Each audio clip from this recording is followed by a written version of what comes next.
Hello bachcho, let's see the question. The question is the three boxes in the diagram represent the three major biosynthetic pathway in aerobic respiration. Arrow represents net reaction or the product. ठीक है, तो हमें इस question दिया गया है जिसमें arrow से रिप्रेजेंट किया गया है।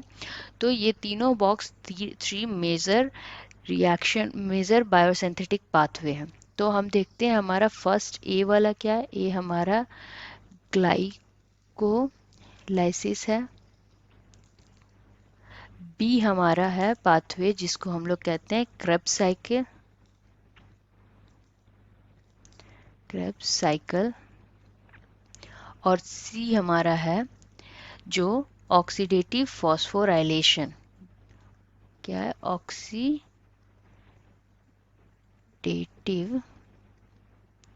फॉस्फोराइलेशन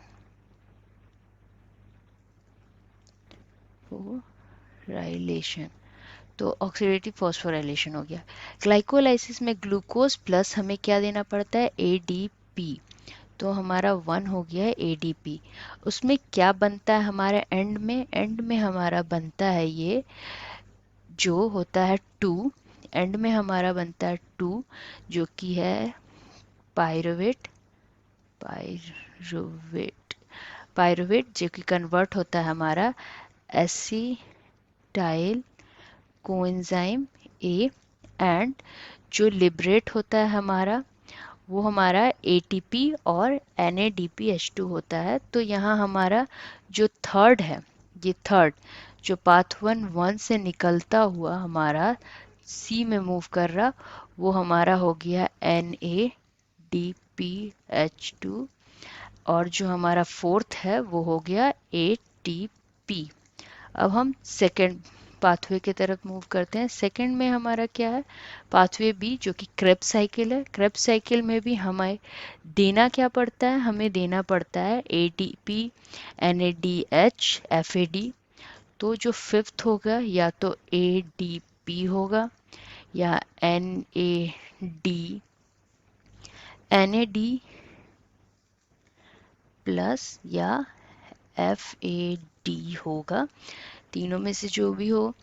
फिर हमारे जो पाथवे बी में जो सिक्स्थ है, सिक्स्थ में हमारा या FAD या होगा या और सेवेंथ में हमारा जो NAD हो FADH2 होगा।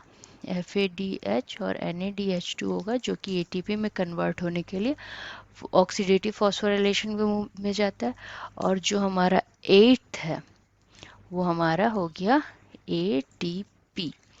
अब हम पाथवे थर्ड की तरफ जाते हैं सी में हमें जो नाइन्थ होता है वो हमें देना पड़ता है ऑक्सीजन।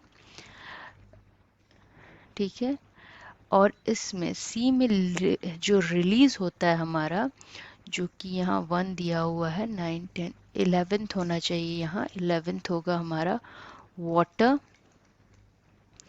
एंड 12th होगा जो FAD और NADH आता है वो हमारा हो जाता है ATP में कन्वर्ट। और 10th हमारा 9th और 10th जो रिक्वायरमेंट है इस स्टेप में हमें ATP भी देना पड़ता है क्योंकि ऑक्सीडेटिव फॉस्फोराइलेशन प्रोसेस है इसमें। तो हमें इस क्वेश्चन में पता करना है हमारा फोर्थ एट्थ एंड 12th क्या है। हमारा यहाँ फोर्थ ATP है, एट्थ भी हमारा ATP है और 12th भी हमारा ATP है। तो हमारा फोर्थ ATP है, एट्थ भी ATP हो गया हमारा एंड 12th भी ATP हो गया। तो इस क्वेश्चन का करेक्ट आंसर होगा ATP और ATP हमारे ऑप्शन बी में दिया गया है। तो इस क्वेश्चन का करेक्ट आंसर हो गया option B. I hope this solution will help you. Best of luck and thank you.